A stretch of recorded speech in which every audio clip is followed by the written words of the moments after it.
Thanks for joining us for another edition of The Small Business Show with Jim Fitzpatrick, exclusively on ASBN.com.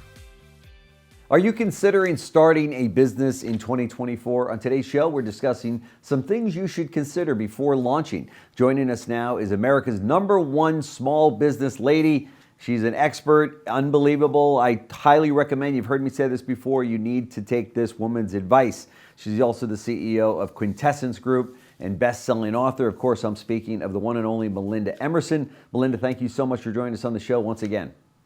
I'm so happy to be here. Sure. So there's a lot of people, as you know, that are saying, hey, right after I get that year-end bonus, I'm going to go out and open up that business that I've been talking about now for a number of years.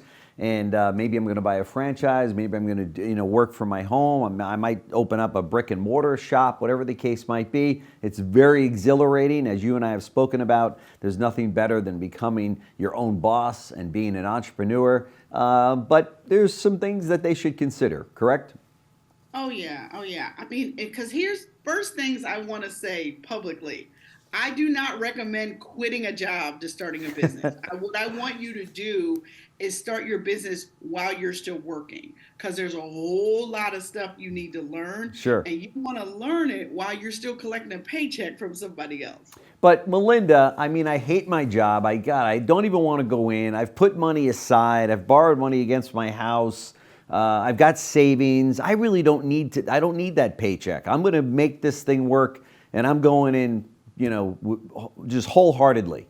Nah, that's still false thinking. You need more money than you think you do. That's right. And you have no idea what you don't know yet about running that business. And so you want to, because honestly, it takes 12 to 18 months for a business to even break even. And that's not replacing your corporate salary with a paycheck. That's just paying the bills of the business. That's right. So you don't want to prematurely, you might be sick of your job, but here's what's awesome about starting a business. You can put an exit date now on when you're going to leave that job. And so I think that it's really important for you to start building the plan to leave, right? The plan is so important. Yeah. So if you can build the plan, then you can leave and not feel fear, because you're going to work your plan. Right. If you leap and then look, you're going to be out here without a safety net. And that is a bad idea, because it's really hard. And there's lots of ways to, there's 12 different things you have to do in your business every day to keep from, going under. And so you don't want to learn that stuff without a safety net if you don't have to. But all of my friends have told me that if I ever open up my own business and go into this particular field that they know I'm in, that they would be my customers and they would support me wholeheartedly. No, that's not true. It sounded good at the cocktail party, though. People say that, right? So your first 30% of your business is going to come from people that you know, your network. But honestly, your friends and family are honestly going to be the last people to do business with you. That's right. Do not count on that. That's right. Because that's not going to work. That's people right. will hype you up, and then all of a sudden you're doing it, and they're like, they got this other priority over here. Right. So don't count on that. You're going to have to learn how to market. You're going to have to learn how to sell. That's right. If sales is not your job that you do now, sales is going to become one of the most critical functions you're going to have in your new business. Sure. So it takes some time to learn those skills, especially if you're an more internal person. You got an internal facing job. Sure. You don't go to trade shows. You're not used to getting out here and putting yourself out here and talking to people and selling yourself and selling your business. That's a skill you have to learn. Yeah. And it could take you 6 to 12 months to learn it. So don't be in a rush to leave your job.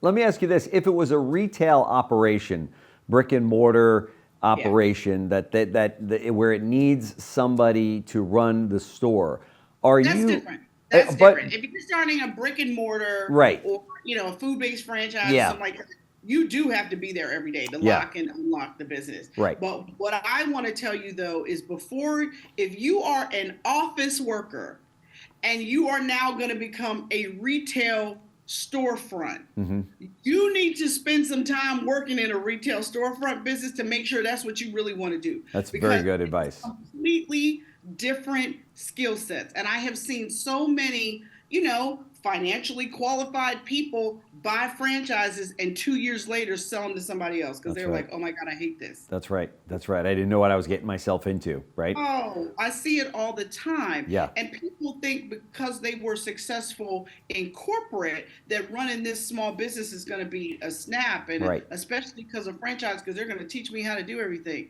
Yep. Let me ask you that. Right. Let me ask you this question. For those stubborn entrepreneurs out there, and there's plenty of them that say, I hear what you're saying, Melinda, and yes, I'll take it under advisement. However, I still want to leave my terrible job and I want to open up this company that I've been thinking about now for the last 5 years. I know I'm going to succeed at it. The question is, how many months of reserves, so you can pay everything without losing anything, how many months of reserves would you like them to have in the bank available to them before they go ahead and make that move? 3, 6, 9? Oh, I think everybody should have 1 year of emergency savings. Okay. And they need to have the first year of working capital for that business. Why is that? Because banks do not loan money to start up businesses. That's they right. do not do it. They don't even want you until you've been in business for 2 years. That's right. And have positive cash flow. And even then, they're only going to give you a line of credit, and they're only going to give you 10 to 15% of your gross revenue. That's so right. If your gross revenue is $200,000, guess what you can get? 20 grand. That's right. That's right. it. And so you really have to be thoughtful about, you are going to be self-funding this business. A client doesn't pay you on time, you got to make payroll. So these are the things you got to have savings for, and you got to make sure that you understand how much money are you going to have to invest every month on your marketing. Yeah. Yeah, Right? that's That's right. a monthly expense. That's not an annual expense, right? So you've got to have a budget in mind for how much it's going to cost you to run this business. That's right. And then you gotta be like, you still got to protect your household, because cars break down, air conditioners break, kids need braces. Like, there's all this other stuff that comes up, and you got to be able to cover that, especially if you're a head of household, or a solo adult with with children or something. Yeah, Like of that. course. That's right. Melinda, I know you're always up to a lot of great things. You've given conferences, and whether it be virtual or in person, you've crushed it out there. I know that you're working on one right now that happens to be in January. Tell us all about it. Yeah, I'm doing a half-day virtual startup boot camp on Tuesday, January 16th from 1 to 5 p.m. Perfect. And I'm going to teach my Become Your Own Boss information and strategies, but I'm also bringing in the super friends. So I have John Lawson, who's going to talk about e-commerce and how you can leverage AI to grow a startup commerce business.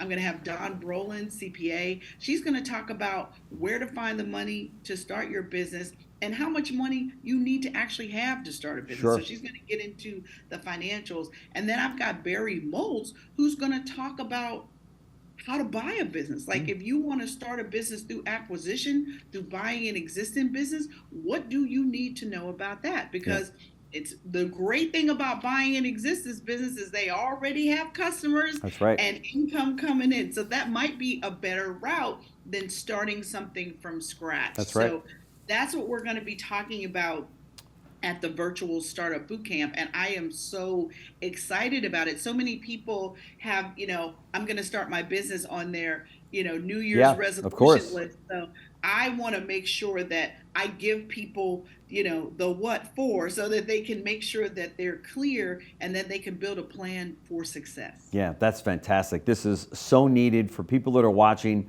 If you fall into that category, I urge you, you owe it to yourself to spend these 4 hours with Melinda and those other experts. I respect all of them in their respective fields. So this is a great opportunity for you to start the year off and get the information that you need if you're thinking about opening up a business. And as I said, Melinda has helped thousands of people, if not millions, in doing just that and getting you on the right course, which is what it's all about, building the right foundation. So we're showing all the information on the screen here. We'll make a link right below this video for you to sign up and get on that list, and then enjoy the conference, and make sure you take notes. You don't want to go back and say, well, what do they talk about? Oh, they brought up a couple of, no. Take take the notes that you need, and because you're going to need them in opening up your business. So Melinda Emerson, CEO of Quintessence Group, small business expert, best-selling author, incredible speaker,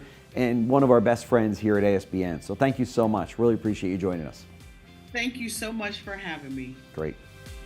Thanks for joining us for another edition of The Small Business Show with Jim Fitzpatrick, exclusively on ASBN.com.